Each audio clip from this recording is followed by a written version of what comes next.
Oke, Assalamualaikum warahmatullahi wabarakatuh. Ketemu lagi ya di mata kuliah manajemen pemasaran. Pada pertemuan kali ini, kita akan sedikit membahas tentang instrumen penelitian ya. Karena pada mata kuliah ini Anda mendapatkan tugas ya untuk bikin riset ekuitas merek. Kemarin sudah Bapak share untuk tugasnya, cara pengerjaannya, kemudian pembentukan kelompoknya. Maka dalam sebuah riset tentu kita akan memerlukan yang namanya instrumen ya. Apakah itu instrumen? Ya, instrumen ini adalah aspek pengumpulan data ya yang dilakukan dalam penelitian ilmiah. Hasil dari instrumen penelitian ini kemudian nanti akan dikembangkan, dianalisa sesuai dengan metode penelitian yang akan diambil ya. Dalam penelitian kualitatif itu ada perbedaan ya. Kalau penelitiannya kuantitatif, jadi kan ada penelitian kualitatif, ada penelitian kuantitatif. Biasanya instrumen yang dipakai itu berbeda ya. Misalnya dalam penelitian kualitatif, instrumen yang dipakai biasanya wawancara ya. Sedangkan dalam penelitian kuantitatif itu lebih banyak menggunakan instrumen berupa angket ya atau kuesioner yang dibagikan kepada para responden ya yang kemudian nanti akan dianalisis gitu ya. Menurut Sugiono, instrumen penelitian ini kepada pengertiannya ya ada alat bantu yang dipergunakan oleh peneliti ya dalam mengukur fenomena alam serta sosial yang sesuai dengan variabel penelitian. Jenisnya ada banyak ya, ada kuesioner, ada wawancara, ada observasi, dokumentasi, kepustakaan, dan seterusnya. Nah, biasanya ketika menyusun instrumen penelitian ini, maka kita mulai dulu dengan adanya surat pengantar ya yang dibuat oleh peneliti kepada responden. Intinya dalam surat itu diharapkan bantuan dari para responden untuk meluangkan waktu untuk partisipasi dalam menjawab ya serangkaian pertanyaan ya yang diperlukan terkait dengan pengumpulan data penelitian ya. Tentu saja disampaikan juga dengan jaminan bahwa identitas responden akan dirahasiakan ya kecuali mendapatkan izin dari responden untuk dipublikasikan. Kemudian di bagian penutup dari surat pengantar ini, peneliti juga wajib mengucapkan terima kasih ya atas partisipasi para responden. Nah, sekarang ini kan eranya era digital ya. Jadi Bapak sendiri sering ya mendapatkan share gitu di grup-grup WA penelitian dari beberapa orang. Ada pengantarnya dulu ya. Pengantarnya itu penelitian ini ditujukan untuk apa? Kemudian dipastikan bahwanya data yang nanti terkumpul itu hanya untuk tujuan penelitian, tidak akan digunakan untuk selain tujuan penelitian, kerahasiaan responden juga dijamin dan seterusnya, dan ucapan terima kasih itu ada di pengantar di body note-nya ya, gitu ada di pengantarnya. Kemudian lampirannya biasanya dalam bentuk Google Form ya. Jadi sekarang udah enak sekali ya, kalau dulu kita mengumpulkan kuesioner itu repot gitu ya, biayanya banyak, harus kunjungan kemana gitu ya untuk menemui responden satu persatu misalnya, dan itu takes time ya, cost juga. Tapi sekarang sudah sangat jamak gitu ya dilakukan melalui digital, yaitu dengan Google Form. Kita hanya share link Google Form itu kepada responden yang memang kita tuju ya, sampel dari populasi yang kita tuju, kemudian nah, respondennya hanya tinggal klik saja, pilih jawaban-jawaban yang memang sudah tersedia di sana gitu. Dan nanti akan langsung terrecord ya. Kalau kita pakai Google Form kan itu otomatis jawaban langsung masuk ke ini utama kan gitu ya di Google Form kan. Jadi kita sudah nggak perlu ngetik ulang, nggak perlu ngeringkas, nggak perlu tabulasi karena semuanya sudah langsung terbaca ya di Google Form kita gitu. Nah, sebelum masuk ke inti pertanyaan ya, biasanya dalam instrumen itu ya, isinya pertanyaan-pertanyaan itu ya dalam kuesioner, maka dibutuhkan juga namanya data individu ya dari responden yang kira-kira relevan. Biasanya data pribadi ada beberapa yang perlu, misalnya jenis kelaminnya, usianya, pekerjaannya, pendidikan terakhirnya, kalau perlu penghasilan per bulan ya, yang kira-kira memang relevan ya dengan penelitiannya. Jadi disesuaikan saja, kira-kira kalau kita membutuhkan data tentang range usia ya kita tanyakan range usianya. Kalau kita butuh data tentang berapa jumlah pendapatannya dari responden kita ini, dikasih range ya, biasanya antara sekian sekian sekian sekian gitu ya, maka ya kita boleh tanyakan, dan itu di data itu kan di-keep kan ya, di-keep hanya untuk keperluan penelitian saja ya. Nah, instrumen riset untuk elemen ekuitas merek yang sedang kita jalankan ya untuk beberapa minggu ke depan. Ini ada beberapa ya elemen yang akan kita coba explore ya, yaitu elemen dari brand equity itu adalah brand awareness, brand association, brand perceived quality, dan brand loyalty. Inilah yang akan diukur ya. Tapi nanti kalian kan hanya memilih satu saja kan, memilih satu elemen saja untuk tugas nanti. Kalian bisa memilih mengukur brand awareness ya dari sebuah merek, atau brand association-nya, atau brand perceived quality-nya, atau brand loyalty-nya. Jadi silahkan pilih satu elemen saja dari 4 elemen utama ekuitas merek itu ya. Nah, nanti selanjutnya sesuai dengan konsep teori yang telah disampaikan, maka penentuan indikator-indikator untuk mengukur dari masing-masing elemen itu perlu ditetapkan ya. Misalnya untuk brand awareness ya.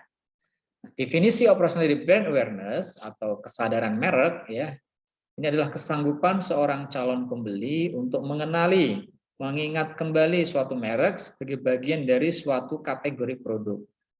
Ya, jadi kalau misalnya orang disebutkan kategori produk itu, maka kemudian dia langsung ngeh dengan brand itu, maka berarti brand awareness-nya bagus gitu ya. Indikatornya, nih, pertama merek yang pertama kali diingat oleh responden namanya top of mind awareness. Beberapa brand itu menjadi top of mind ya awareness karena begitu disebutkan kategori produknya maka langsung muncul itu. Contoh misalnya ya top of mind awareness-nya misalkan air mineral, nah, mungkin yang muncul adalah aqua gitu kan, itu top of mind awareness. Misalnya lagi pasta gigi, yang muncul Pepsodent gitu ya. Kalau misalnya disebutkan mobil, mungkin yang muncul Toyota misalnya ya, ini hanya contoh saja. Nah, merek-merek yang pertama kali diingat oleh responden ya, ketika disebutkan kategori produknya, maka itu masuk dalam indikator top of mind ya, top of mind awareness. Nah, kemudian apabila ada merek-merek yang diingat responden setelah menyebutkan merek yang disebut pertama kali tadi, namanya brand recall. Brand recall ya. Kemudian merek yang diingat responden setelah diberikan bantuan, dipancing-pancing gitu ya, dengan memberikan ciri dan seterusnya, itu namanya brand recognition.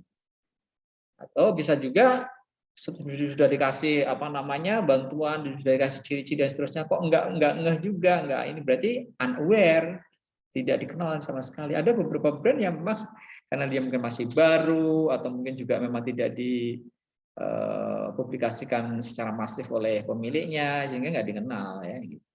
Memang brand-brand yang kita kenal dalam kehidupan sehari-hari itu biasanya memang brand-brand yang besar ya, yang dia punya budget untuk melakukan kampanye yang luar biasa baik di dunia digital maupun di dunia nyata gitu ya. Contoh pertanyaan yang dapat diajukan untuk mengukur brand awareness ya sebuah merek produk minuman. Nah, ini contoh ya, ini untuk produk minuman serbuk instan. Nah, kita coba untuk mengukur top of mind-nya. Ya, kalau top of mind ini kan berarti kan yang paling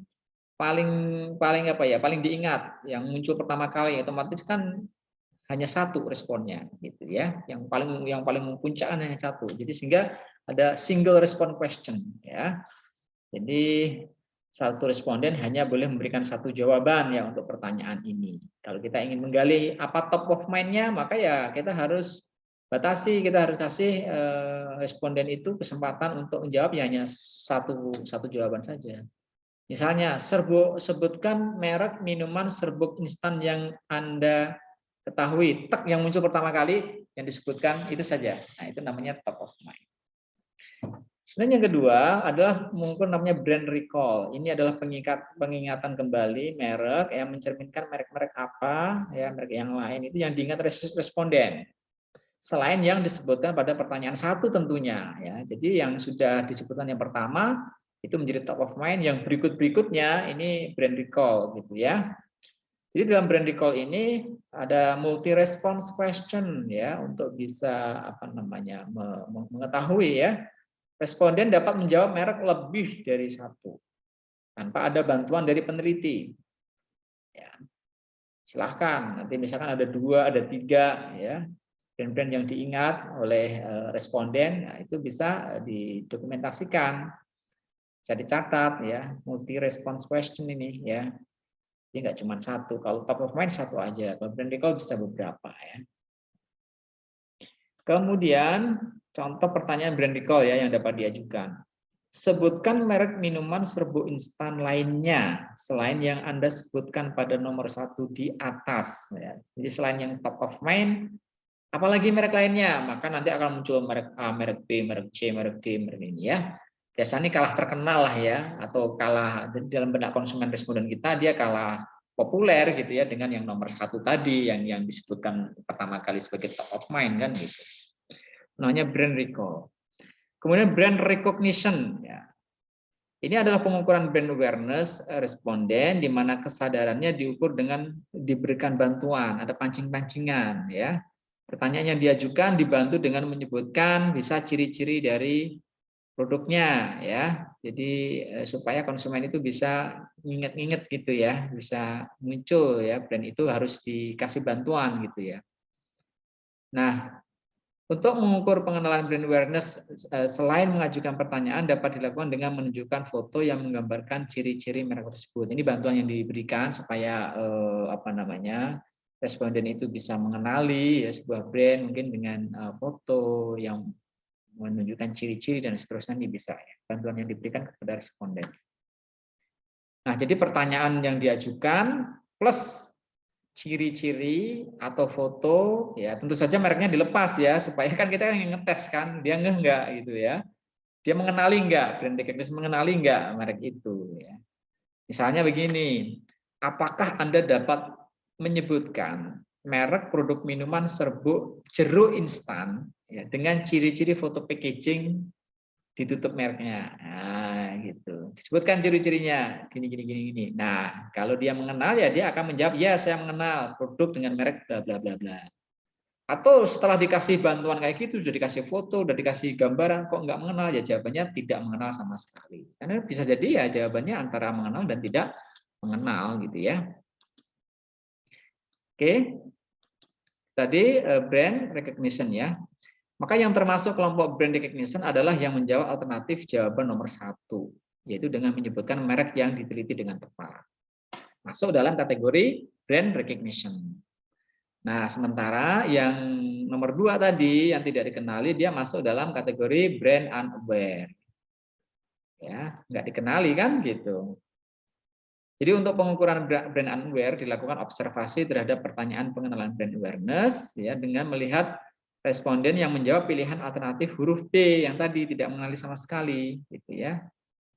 Bahkan ketika sudah disampaikan ciri-ciri dan ditunjukkan fotonya tetap tidak mengenali, itu masuk kategori yang paling bawah ya, brand unaware gitu ya.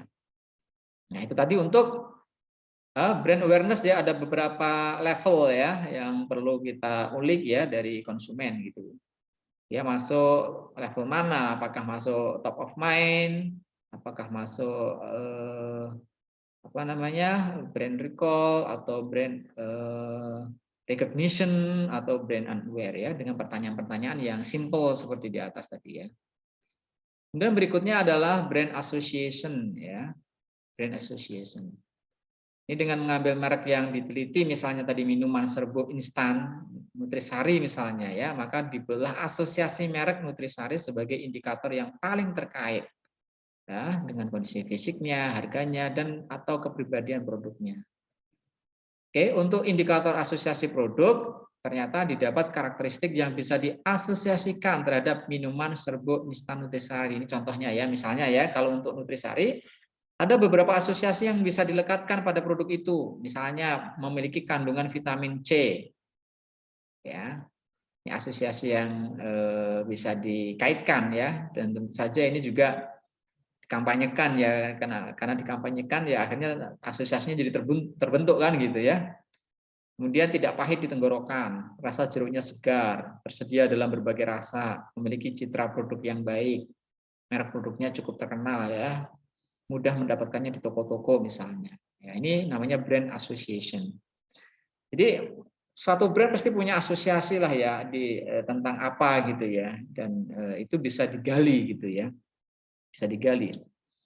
Nah, dari karakteristik tersebut dibuat pertanyaan, diajukan sesuai dengan jumlah sampel atau responden ya. Ini untuk mengukur brand association-nya. Misalnya memiliki kandungan vitamin C, ya atau tidak. Kalau ya, ya centang ja, kalau tidak tidak gitu ya. Produk tanpa pengawet, ya atau tidak. Ini kan asosiasinya jadi banyak. Oh, kalau misalnya itu misalkan tanpa pengawet, tidak. Oh, berarti diasosiasikan dengan pengawet kan gitu. Tidak pahit di tenggorokan misalkan ya atau tidak. Rasa jeruknya segar, atau tidak. Ini nanti responden nanti yang akan menjawab ya. Kemudian nanti tinggal kita tabulasi aja ya. Oke, elemen berikutnya adalah perceived quality atau persepsi kualitas ya. Nah, untuk mengukur persepsi kualitas ini dapat dilakukan pengukuran performance. Ya, performance ini menunjukkan kinerja merek minuman serbuk instan nutrisarinya. Performance itu kinerjanya. Dan juga importance, ini adalah menunjukkan harapan responden yang terkait dengan variabel yang diteliti. Perbandingan performance dan importance ini dirangkum dalam sebuah kegiatan Cartesius yang terbagi dalam 4 kuadran nanti ya. Sumbu mendatarnya adalah tingkat performance, sumbu vertikalnya adalah tingkat importance atau tingkat kepentingannya. Nah, untuk mengukur perceived quality ini, maka beberapa pertanyaannya bisa. Contohnya ya, ini pertama kita ukur dulu untuk performance-nya. Misalnya yang pertama harga minuman serbuk sari, ya, harga minuman serbuk instan nutrisari A sangat mahal, B mahal, C murah, D sangat murah. Ini kan menunjukkan tingkatan dari performance harga gitu ya. Harganya bagaimana di dalam persepsi konsumen?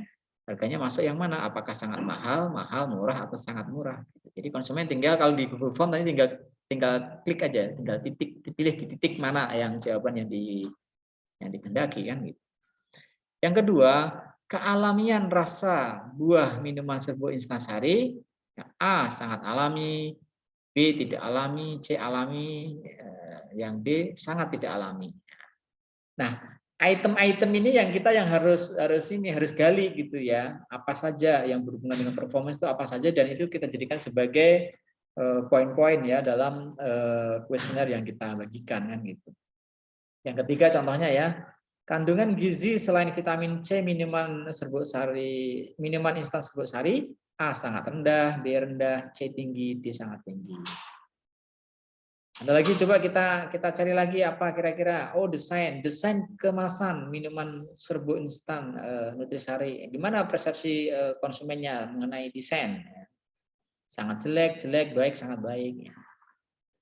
Berikutnya ada mutu minuman serbuk instan instansari, apakah sangat rendah, tinggi, sangat tinggi. Nah, ini kan semuanya berhubungan dengan performance merek tersebut ya di dalam persepsi konsumen. Ini kita bisa gali, kita bisa teliti dengan memberikan pertanyaan-pertanyaan yang memang relevan gitu ya. Oke, berikutnya terkait dengan importance merek ya. Contoh beberapa pertanyaan yang bisa kita ajukan. 1, tingkat harga. Ya, harga minuman serbuk instan nutrisari. Tingkat harga ini dari sisi tingkat kepentingannya, importance mereknya itu bagaimana? Yang pertama, sangat tidak penting, penting, sangat penting. Ada orang-orang yang menganggap untuk soal harga itu nggak penting ya, karena mungkin dia nggak ada masalah dengan harga ya, jadi dia menafikan faktor itu. Tapi mungkin sebagian responden akan menganggap ini penting gitu kan. Nah, makanya nanti kan bisa kita analisis kan respon dari para sampel yang telah kita pilih itu ya. Yang kedua, kealamian rasa buah minuman serbuk instan nutrisari. Nah, kealamian itu penting nggak? Rasa buah ini alami, kealamiannya ini untuk apakah ini merupakan faktor yang penting atau tidak bagi responden? Maka pilihannya adalah sangat tidak penting, penting, dan sangat penting. Yang ketiga, kandungan gizi selain vitamin C. Nah, itu penting, sangat tidak penting, sangat tidak penting, dan sangat penting ya. Urutannya seperti itu ya. Yang keempat, desain kemasannya, penting atau tidak. Mutu minumannya, penting atau tidak. Nah, ini untuk mengikut derajat kepentingan dari tiap-tiap item ya, yang kita ukur ya, untuk importance-nya. Jadi ada performance, ya, tingkat kinerjanya, dan tingkat kepentingannya atau importance-nya ya. Oke, berikutnya kita coba ukur loyalitas merek atau brand loyalty ya. Ini adalah elemen ekuitas merek yang keempat ya. Pertanyaan yang dapat kita ajukan untuk mengukur brand loyalty. Yang pertama untuk yang levelnya switcher ya, customer yang sudah berpindah-pindah ini switchernya. Seberapa seringkah Anda berpindah merek dari Nutrisari karena faktor harga ke produk merek lain? Maka pilihan jawabannya adalah tidak pernah, jarang, sering, selalu. Nah, ini kita lihat nih ya, tingkat switchernya bagaimana gitu ya. Ya bisa jadi ada yang tidak pernah, gitu. Bisa jadi ada yang sering ya, beda-beda pasti nanti jawabannya ya. Kemudian yang kedua adalah habitual buyer ya. Kalau habitual buyer, maka kita kasih pertanyaan ini, apakah Anda sependapat bahwa Anda membeli minuman serbuk instan Nutrisari hanya karena kebiasaan? Maka pilihan jawabannya bisa kita sampaikan sangat tidak setuju, setuju, dan sangat setuju. Jadi brand loyalty itu nanti bisa ada ini ya, untuk apa namanya, itemnya itu ada yang switcher, berpindah-pindah, dan ada habitual buyer ya. Ini untuk level-level dari brand loyalty ya. Kemudian yang keempat ada satisfied buyer ya. Untuk satisfied buyer yang puas itu, apakah Anda merasa puas dalam menggunakan minuman serbuk instan merek Nutrisari dalam kehidupan Anda sehari-hari? Maka pilihannya adalah sangat tidak puas, puas, dan sangat puas. Tentu kalau satisfied buyer ya jawabannya kalau nggak puas ya sangat puas kan. Kalau nggak puas dan atau sangat puas. Berikutnya ada likes the brand. Jadi tidak cuma apa namanya puas, tapi juga sudah lebih tinggi lagi ya. Dia sampai sangat suka gitu dengan brand itu. Apakah Anda benar-benar menyukai minuman serbuk instan merek Nutrisari? Pilihannya sangat tidak suka, suka, dan sangat suka. Dan berikutnya untuk committed buyer, apakah Anda menyarankan orang lain ya untuk membeli minuman serbuk instan merek Nutrisari? Nah, ini kalau sudah menyarankan ini udah levelnya udah paling tinggi ini ya, sampai menyarankan ke orang lain, merekomendasikan ke orang lain ya. Ini benar-benar seorang committed buyer atau dedicated buyer atau advokasi buyer ya. Advocate buyer ya ini ya. Ya, maka jawaban yang pilihan jawabannya adalah tidak pernah, jarang ya kan, sering, selalu. Nah, ini. Nah, dengan pertanyaan-pertanyaan seperti ini kita bisa mengenali gitu ya tingkat loyalitas responden terhadap sebuah brand. Berikutnya kita bahas sedikit ya tentang validitas dan reliabilitas instrumen. Jadi instrumen dalam hal ini adalah daftar pertanyaan ya. Jadi daftar pertanyaan itu adalah salah satu instrumen ya yang kita pakai untuk penelitian. Nah, daftar pertanyaan ini sebelum kita sebarkan ke para calon responden itu harus diuji dulu ya, harus diuji dulu. Apa yang diuji ya, kita uji mengenai validitas dan reliabilitasnya ya. Jadi daftar pertanyaan adalah instrumen ya, instrumen penelitian yang salah satu instrumen penelitian yang bisa kita pakai dalam penelitian kuantitatif, itu salah satunya adalah dengan daftar pertanyaan ini, kuesioner ya. Kita harus uji dulu apakah pertanyaan-pertanyaan yang sudah kita susun itu valid atau tidak, reliable atau tidak ya. Sebelum itu kita sampaikan atau kita sebarkan kepada para responden ya. Oke. Jadi intinya pertanyaan-pertanyaan yang sudah kita susun itu yang berisi butir-butir yang terkait dengan variabel brand association, kemudian brand awareness, purchase quality, brand loyalty, ini kita lakukan dulu uji validitas dan reliabilitas. Oke. Bapak ingin bahas tentang validitas dulu ya. Tapi kalau di slide ini reliabilitas dulu ya, tapi nggak apa ya. Jadi validitas dan reliabilitas ini uji yang berbeda, tetapi saling melengkapi ya satu sama yang lain ya, saling melengkapi dan dua-duanya juga harus dilakukan gitu ya.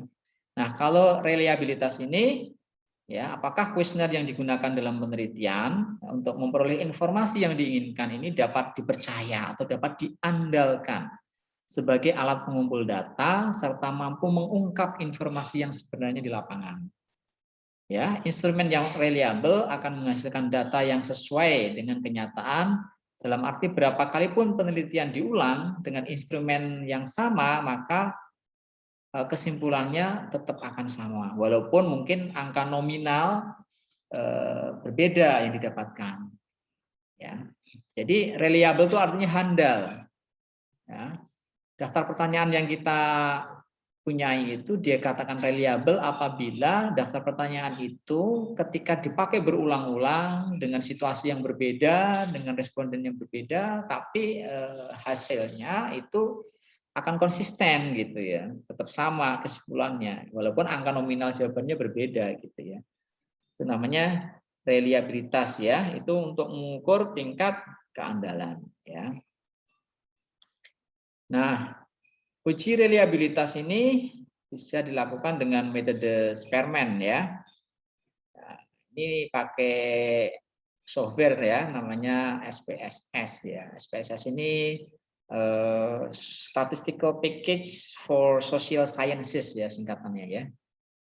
SPSS ini sangat familiar ya di dunia akademik, banyak akademisi ya yang ketika melakukan penelitian ya yang alat atau software yang dipakai untuk memproses data itu adalah SPSS ya. Nanti SPSS silahkan Anda bisa download dari sumber resmi ya. Ada juga sih yang nggak resmi, ada itu namanya bacakan ya gitu ya. Anda carilah gitu, Anda juga bisa beli ya, ada yang jual juga di sana, diinstal gitu ya. Untuk bisa Anda pakai untuk membantu analisis data ya, data-data yang berhubungan dengan statistik, dengan penelitian, ini SPSS sangat membantu dan user friendly gitu ya. Langkah-langkahnya bagaimana ya, ini teknis banget, nanti dalam forum yang berbeda atau silahkan Anda search ya, banyak tutorial ya, Anda search tutorial-tutorial yang ada di internet, di YouTube ya tentang ini bisa Anda ikutin, tapi syaratnya ya Anda harus install dulu. Jadi dicoba langsung, karena kalau enggak akan kebayang gitu ya. Jadi Anda harus install SPSS, Anda sudah bikin datanya, kemudian ada hasil jawaban dari responden, baru kemudian dilatih gitu ya, bisa di-input datanya, kemudian dicoba gitu ya. Oke, coba Bapak akan sampaikan sedikit ya langkah-langkahnya ya. Jadi sebelum melakukan proses percobaan dengan memberikan kuesioner kepada sebagian sampel, nah selanjutnya hasil jawaban nanti berupa angka yang menjadi data penelitian itu bisa disimpan dulu dalam file Excel ya, tabulasinya file Excel. Kemudian dari menu SPSS itu kita pilih scale, kemudian sub menu reliability analysis, ya, kemudian akan tampil di layar Windows-nya itu reliability analysis. Kemudian kita masukkan data indikatornya yang di Excel tadi ke dalam kotak item dan dipilih modelnya itu alpha. Kita klik tombol statistik sehingga tampak layar Windows reliability analysis statistik. Habis itu pada bagian descriptive for pilih item, scale if item deleted dan inter item correlation. Nah, pilih continue dan oke. Nah, nanti akan ada outputnya. Ya, hasil dari analisis itu langsung akan keluar. Ini harus dilatih langsung di menunya ya, karena kalau enggak Anda nggak akan kebayang. Silahkan nanti coba Anda search secara detail tutorial mengenai ini di YouTube ya, atau mungkin di sumber-sumber yang lain, kemudian Anda praktekkan nanti hasil dari data Excel-nya yang jawaban-jawaban dari responden itu nanti coba ini dulu ya, dites dulu ya. Jadi sebelum disebarluaskan ke banyak orang, kita sebar dulu ke responden yang tertentu, terpilih untuk kita tes dulu apakah ini reliable atau tidak gitu ya. Berikutnya masalah validitas ya. Nah, validitas ini digunakan untuk mengukur valid atau tidaknya suatu kuesioner ya. Jadi suatu kuesioner dikatakan valid jika pertanyaan pada suatu kuesioner itu mampu mengungkapkan sesuatu yang akan diukur oleh kuesioner tersebut ya. Jadi validitas ini boleh dibilang adalah uji ketepatan, ya, uji ketelitian suatu alat ukur dalam mengukur apa yang sedang diukur, gitu ya. Jadi mana dulu Pak sebetulnya dilakukan, validitas dulu atau reliabilitas dulu ya? Sebetulnya sih validitas dulu ya. Pastikan valid dulu, setelah valid baru diukur reliable atau tidak, gitu ya. Jadi biasanya seperti itu ya. Uji dulu validitasnya. Nah, jadi yang validitas dulu, baru kemudian cek apakah reliable. Biasanya yang valid itu belum tentu reliable. Jadi sudah valid tapi belum reliable atau tidak reliable. Jadi ketika sudah valid dia bisa reliable, bisa tidak. Tetapi biasanya kalau dia sudah reliable, ya pasti sudah valid karena sudah dites dulu validitasnya, ya baru lanjut ke reliabilitasnya, gitu ya. Nah, uji validitas ini juga bisa dilakukan ya dengan melakukan korelasi bivariat ya antara masing-masing skor indikator dengan skor total konstruknya. Ya ini pakai SPSS lagi, ya. Pakai SPSS lagi. Nah, SPSS sendiri kan ada beberapa versi ya. Ya, versi yang terbaru itu Bapak baca itu versi 23. Bapak juga belum pernah pakai ya. Bapak pernah pakai yang versi-versi yang lebih muda ya, versi 18 gitu ya. Yang terbaru itu Bapak pernah baca itu yang versi 23 ya. Tapi ya nggak ada masalah, yang versi lama juga oke karena juga bisa dipakai kan gitu. Caranya bagaimana langkah-langkahnya? Ya ini secara sekilas saja Bapak sampaikan. Dari menu SPSS itu kita pilih menu analysis, kemudian pilih submenu correlate, ya, lalu pilih bivariate. Nah, begitu tampak di layar ya tampilan Windows-nya bivariate correlation, ya, kemudian kita isikan dalam kotak variabel itu hasil jawaban responden untuk setiap pertanyaan dan skor totalnya itu kita masukkan. Kita pilih correlation coefficient percent, lalu ketik OK, pilih OK, nanti outputnya akan keluar. Ya, jadi ini nanti silahkan ya, kalau sudah ini praktek saja, silahkan dengan datanya masing-masing dites, gitu ya. Dan untuk tugas ini ya, untuk tugas riset ekuitas merek ini yang boleh pakai uji validitas, reliabilitas ini boleh tidak. Kenapa demikian? Ya karena ini kan bukan penelitian yang yang sangat sophisticated gitu ya, yang kecuali kalian bikin skripsi atau yang penelitian yang lebih ini ya itu harus pakai, harus diuji dulu ya. Tapi khusus untuk tugas riset merek ini, daftar pertanyaan yang akan kalian sampaikan ke responden itu dalam tugas dalam mata kuliah ini ada keringanan ya, boleh melewati uji validitas reliabilitas dan atau boleh tidak gitu ya.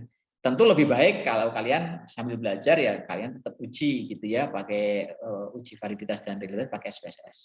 Itu akan lebih bagus lagi, akan lebih valid lagi dan kalian juga memperoleh ilmunya kan. Kalian belajar hal baru gitu ya. Tapi kalaupun toh tidak pakai uji itu juga khusus untuk tugas ini ya, untuk tugas riset merek ini ya tidak apa-apa. Oke, itu pengantar dari Bapak untuk diskusi pada kesempatan kali ini. Silahkan kalau ada pertanyaan. Ya, kita membahas sangat sederhana ya dalam kesempatan kali ini hanya mengenai instrumen penelitian yang akan kita pakai untuk mengumpulkan data penelitian. Dalam hal ini adalah instrumennya adalah daftar pertanyaan atau kuesioner ya, yang akan kita bagikan kepada para responden. Oke, terima kasih. Kita lanjutkan dengan diskusi ya. Assalamualaikum warahmatullahi wabarakatuh.